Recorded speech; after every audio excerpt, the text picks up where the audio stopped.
Breaking news here on SportsCenter this morning from the NBA. ESPN NBA insider Shams Charania joining us bright and early on SportsCenter AM. Shams, Jimmy Butler going down against the Heat last night. What more can you tell us there?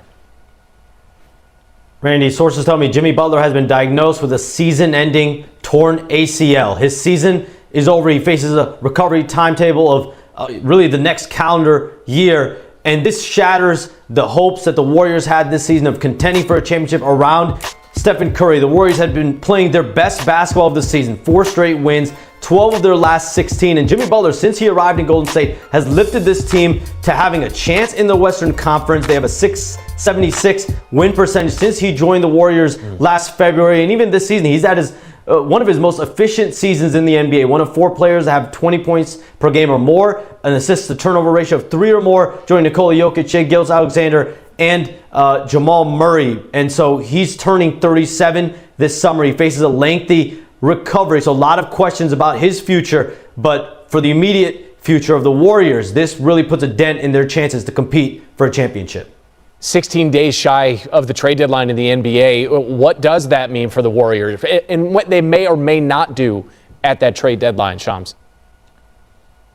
In some shape or form, the Warriors are back on the roller coaster that is their saga with Jonathan Kuminga. And whether they go all in again with Kuminga to see, can he play in the absence of Jimmy Butler, the focus is going to squarely be on him. He demanded a trade last week, the first day he was eligible to be traded on January 15th. My sources tell me the relationship between him and Steve Kerr is fractured beyond repair. So do you go back to Jonathan Kuminga now, given the state of the relationship, or here in the immediate future, do you try to find a deal out there on the marketplace that can help the Warriors win and compete without Jimmy Butler? That's a gaping hole for this team. So 2 teams that have interest in Jonathan Kuminga, the Dallas Mavericks and Sacramento Kings. So does a player, say DeMar DeRozan, does that fit the bill of what the Warriors could need without Jimmy Butler? But one way or the other, the Warriors are about to find out where they stand with Jonathan Kuminga this season. Fractured beyond repair stands out to both Gary and I in studio. Brandon Podziemski delivered his best offensive night of the season,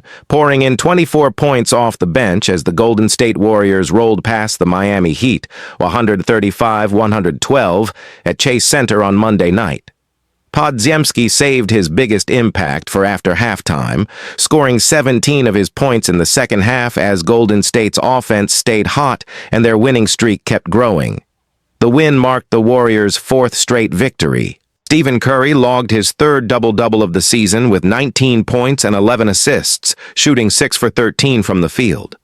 Buddy Hield continued his recent uptick, scoring in double figures for the 2nd consecutive game with 16 points off the bench. The only major concern on an otherwise upbeat night, Jimmy Butler III left early with a knee injury. Golden State's shooting was the story again. The Warriors tied their season high with 24 made three-pointers, hitting 47, 1% from deep, an avalanche that Miami simply couldn't keep up with. The streak keeps getting louder. This 4-game run is Golden State's longest winning streak of the season, and it's been built on consistent form rather than one-off explosions. The Warriors have now won 12 of their last 16 games, including 6 of their last 7. At Chase Center, they've been even more reliable. 10 wins in their last 12 home games. During this current 8-game homestand, Golden State has gone 6-1, matching a franchise benchmark for success across a homestand of that length. Jimmy Butler starts fast, then exits early. Butler came out aggressive and set the tone early, scoring 3 of the Warriors' first 4 baskets. His first points came at the rim after a pass from Quinton Post. Moments later, after a steal by Moses Moody, Curry found Butler open for a pull-up jumper over Bam Adebayo. Butler then caught the ball beyond the arc, attacked Adebayo off the dribble, and finished another layup. Quick, direct offense that gave Golden State immediate control. He scored 13 points in the first quarter, his best opening quarter output of the season, going 5 for 7 from the field and 3 for 3 at the line. Butler finished with 17 points, 4 assists, 3 rebounds, and 2 steals in 21 minutes before leaving with 7:41 remaining in the third quarter due to a knee injury. Will Richard fills in for Draymond Green. With Draymond Green ruled out earlier in the day because of right ankle soreness, Will Richard made his second consecutive start, this time stepping into Green's spot. Richard joined a starting unit of Curry, Moody, Butler, and Post, marking the first time that five-man group shared the floor together this season. Richard made the most of the opportunity, posting a career-high 7 assists to go with 5 points, 3 rebounds, 2 steals, and 1 block. It was his 15th start of his rookie season, and another example of Golden State finding production from unexpected places during this stretch. MLK Day at Chase Center Monday also carried added meaning. It was the Warriors' 33rd game played on Martin Luther King Jr. Day, since the holiday was first recognized in 1986. It also marked their 13th appearance in the last 14 years, and the second straight season hosting an MLK Day game at Chase Center. Before tip-off, both teams warmed up in custom shirts honoring Dr. King's legacy. Dr. Royal L. Roberts, interim executive director of the Martin Luther King Jr. Freedom Center, served as the honorary bell ringer. Oakland native Zaza Benjamin performed Lift Every Voice and Sing, as well as the national anthem. Civil rights historian Dr. Claiborne Carson, personally selected by Coretta Scott King in 1985 to edit and publish Dr. King's papers, was recognized as the game's impact warrior. At halftime, 3 students from the Oakland Unified School District's Speech Festival delivered original speeches honoring Dr. King, blending excerpts from his well-known work with their own reflections. Historically, Golden State has thrived in these games, improving to 11 wins in their last 14 home contests played on MLK Day. A deep rotation and 2 NBA debuts. Steve Kerr leaned into depth early. 11 Warriors saw the floor in the first quarter alone. Golden State scored 70 points in the first half, only the 3rd time this season they've reached that mark, while 10 different Warriors made at least 1 field goal in that span. By the end of the night, 13 Warriors had appeared, including L.J. Cryer and Malavi Leons, who made their NBA debuts late in the 4th quarter. Cryer scored his first NBA points on a 3-pointer, while Leons added 2 rebounds. Andrew Wiggins' return gets an emotional welcome. One of the night's most memorable moments came before the game, when Andrew Wiggins returned to Chase Center for the first time as a member of the Miami Heat. The 2022 NBA champion was welcomed with a tribute video and a standing ovation from the sold-out crowd. Wiggins finished with 18 points and 5 rebounds, and Kerr made it clear the organization's respect hasn't changed. "He's just a really good player," Kerr said before the game, crediting Wiggins' role in the 2022 title run and his ability to embrace big moments. Kerr added that beyond the basketball, the night was about welcoming him back and acknowledging what he meant to the franchise and its fans. Kerr also spoke candidly about how sudden trades can feel inside a locker room, how relationships don't disappear, but the day-to-day connection changes. It's part of the NBA's business reality, even when it's bittersweet. What's next? The Warriors closed their 8-game homestand Tuesday night against the Toronto Raptors, 7 p.m. PT. Then they hit the road for a 4-game trip starting Thursday against the Dallas Mavericks, 4:30 p.m. PT, followed by 2 meetings with the Minnesota Timberwolves, January 24th and 26th, and a matchup with the Utah Jazz, January 28th. As encouraging as the win felt, the conversation around the Warriors didn't stay on the scoreboard for long. The biggest question coming out of Chase Center wasn't about the 4th straight victory, it was about Jimmy Butler III's knee and what his early exit could mean for a team that has finally started to look like itself again. Butler's impact has been obvious during this stretch. Even in just 21 minutes, he brought the kind of downhill pressure and physical presence Golden State often lacks when opponents switch everything and try to turn the Warriors into a jump-shooting-only team. That's why the timing of the injury is unsettling. The Warriors are playing their best basketball of the season, and Butler has been a major reason the offense has felt more balanced and less dependent on Curry, creating miracles every possession. In the locker room, the tone was upbeat because of the win, but also cautious.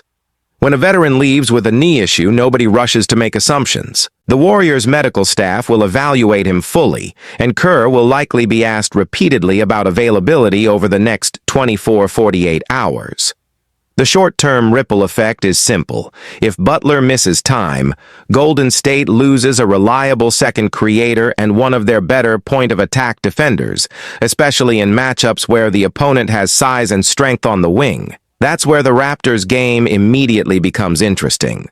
Toronto plays with length, energy, and pressure, and the Warriors' coaching staff will be watching closely to see whether this current formula holds up without Butler if he can't go. It would mean a bigger burden on Curry, not just as a scorer, but as the engine of every important possession. It would also put a spotlight on the supporting cast that has helped fuel this streak, because the Warriors don't have the luxury of surviving on shooting alone every night. And that's why Podziemski's breakout mattered beyond the box score. If Podziemski can keep giving Golden State real scoring punch, Kerr's rotation gets a lot more flexible. Monday was a reminder that he's not just a hustle guard. He can punish teams that relax against the second unit. Miami tried different coverages, but Podziemski was decisive. Quick reads, confident pull-ups, and better finishing through contact than we've seen from him earlier this season. His 17-point second half wasn't empty production, it slammed the door.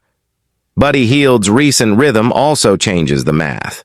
When Hield is hitting shots, defenses can't overload Curry the same way, and it creates cleaner driving lanes for everyone else.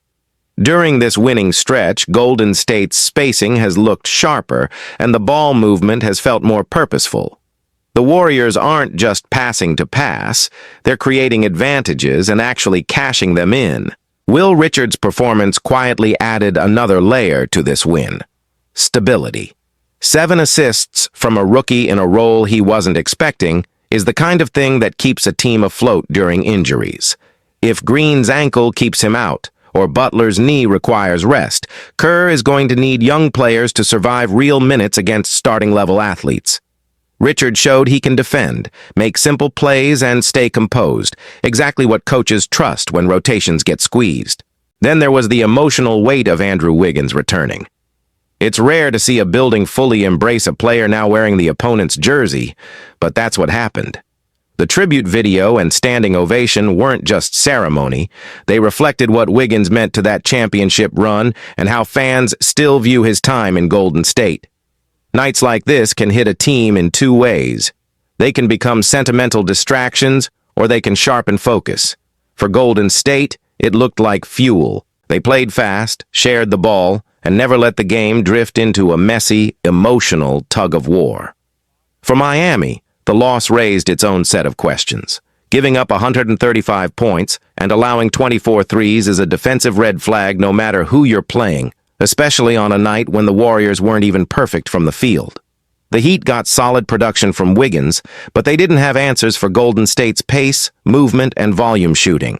When a team is forced to chase cutters and shooters for 4 quarters, mistakes multiply, and Miami's margin for error disappeared early. Now the Warriors head into a crucial stretch of games that can either confirm this surge as real or expose it as a hot streak. The Raptors' game is the last one at home before a road trip that includes Dallas, Minnesota twice, and Utah. That's not a soft schedule. Dallas will test Golden State's perimeter defense and half-court discipline. Minnesota's size and physicality can punish small lineups and force tough decisions on the glass. Utah may not have the same reputation, but it's the kind of game that can trap teams emotionally, especially late in a trip, if focus slips. So yes, Monday night looked like another statement win. But the real story is what it sets up, a Warriors team that's finally stacking wins, finding production from the bench, and rediscovering confidence, while also facing the reality that health can change everything in a matter of minutes. If Butler's knee holds up and Green returns soon, Golden State has a chance to carry this momentum into a much more dangerous part of the calendar.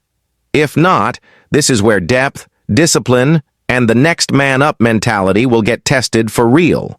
And right now, the Warriors have given themselves something they didn't consistently have earlier this season, momentum that actually feels fragile, because it's worth protecting. Jonathan Kuminga's trade market is getting uglier by the day, and the Warriors may have backed themselves into a corner they can't escape.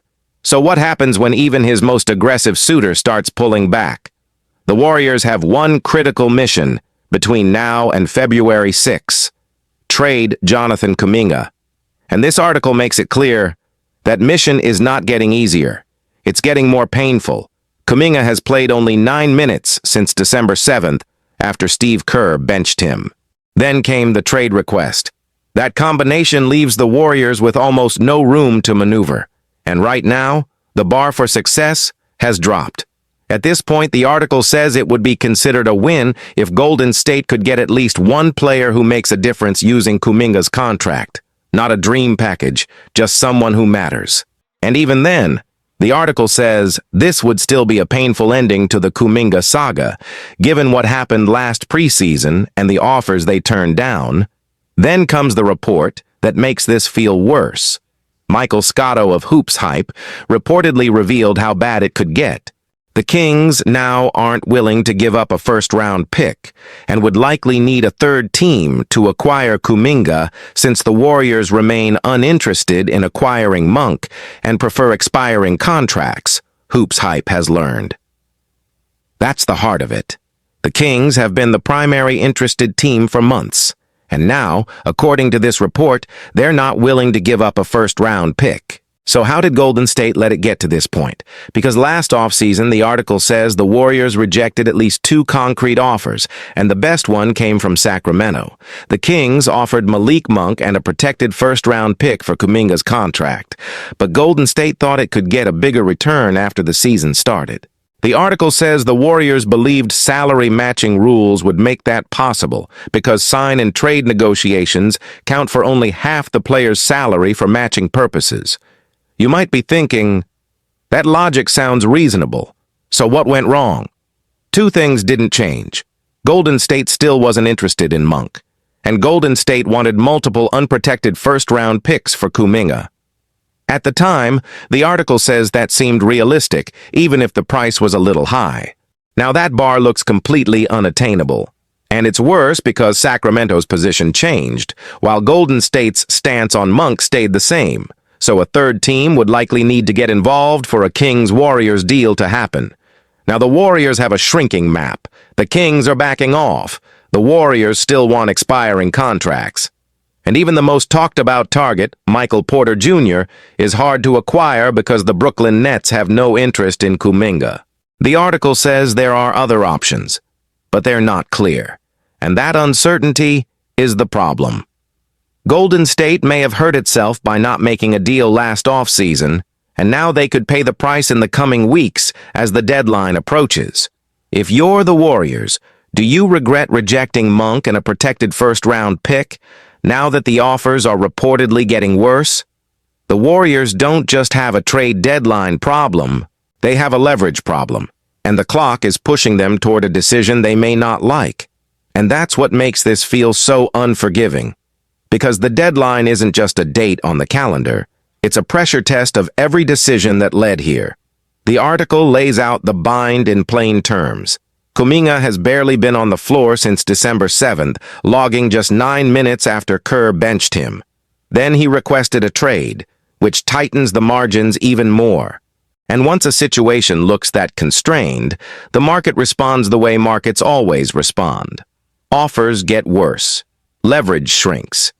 That's why the "at this point" line in the article matters so much. It says it would be a success if Golden State could walk away with at least one player who makes a difference using Kuminga's contract. That's not the language of a team expecting to win a negotiation. That's the language of a team trying to limit damage. The Scotto report is what turns concern into alarm. Because Sacramento wasn't just a random possibility, the Kings were described as the main interested party for months, and now they're reportedly not willing to include a first-round pick. That shift changes everything, not just because it lowers the return, but because it signals a cooler market overall. If the most motivated suitor is pulling back, everyone else feels even less urgency to bid up the price. The article's question, How did the Warriors let this get to this point isn't rhetorical. It's the center of the story. Last offseason, Golden State rejected at least 2 concrete offers, and the best one was Sacramento's, Monk plus a protected first-round pick. But the Warriors believed waiting would bring a bigger return once the season started, due to salary-matching rules. Specifically, sign and trade negotiations counting as only half the player's salary for matching. You might be thinking, so the Warriors weren't crazy to think the market could improve. That's fair, but the article shows how the plan collided with reality. Golden State still didn't want Monk. Golden State still preferred expiring contracts, and Golden State wanted multiple unprotected first-round picks in return for Kuminga. At the time, the article says that seemed realistic, even if it was a little aggressive. Now it looks unreachable, and the consequences show up immediately. Sacramento's stance changed. Golden State's stance didn't. So even if the Kings still want Kuminga, the framework no longer fits cleanly. That's why the article says a third team would likely need to be involved to make a deal happen between the Warriors and Kings. And once you need a third team, you're not just negotiating value. You're negotiating logistics, more parties, more priorities, more chances for it to stall. Meanwhile, the other headline pathway doesn't solve the issue either. The article says even the most talked-about target, Michael Porter Jr., becomes hard to acquire because the Brooklyn Nets have no interest in Kuminga. So the popular rumor doesn't automatically create a real solution. That's the ripple effect of a shrinking market. When your best-known partner cools off and your flashiest target doesn't want your main piece, the options start to feel foggy. And the article makes that exact point. There are other options, but they aren't clear. So now the Warriors are staring at the outcome the article warns about. They may have hurt themselves by not finalizing a deal last offseason, and they may pay for it in the coming weeks. Not because trading Kuminga is impossible, but because the return is drifting further away from what they once believed was realistic. And with February 6th approaching, the real question becomes simpler than any rumor. Can Golden State find a deal it can live with before the market pushes the price down even more?